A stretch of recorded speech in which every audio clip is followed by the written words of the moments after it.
కీర్తన గ్రంథము 103 verse 12 మరొకసారి. As far as the east is from the west, so far does he remove our transgressions from అస్.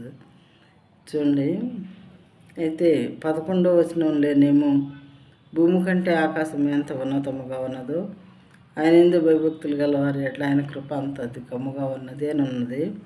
ఇక్కడేమో ఆయన ప్రేమను తెలియజేయడానికి దేవుడు పడమటికి తూర్పు ఎంత దూరంలో ఉందో మనకు తెలుసా?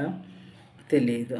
ఆయన మన అతిక్రమములు అంటే మనం చేసినటువంటి పాపాలంట మనకు అంత దూరపరిచి ఉన్నాడు. సిలువలో మరణం పొందుట ద్వారా మనలో ఉన్నటువంటి పాపాలు మొత్తాన్ని దేవుడు మనకంత దూరపరిచారంట. మన కోసం మరి సిలువ యాగం చేయటం, మన పాపాలను క్షమించడం అయిపోయింది తండ్రి. అయితే మనం ఏం చేయాలంటే, ఇప్పుడు దేవుడు నా కోసం చనిపోయారు, నా పాపాలను క్షమించారు అని నమ్మాలి. ప్రియమైన వారులారా, మనం ఆ విధంగా నమ్మినట్లయితే దేవుడు మనల్ని నమ్మదగిన వాడు కాబట్టి మన అతిక్రమమును మనకు దూరపరిచి మరి పరిశుద్ధపరిచి మనల్ని ఆయన మార్గంలో నడిపిస్తారు.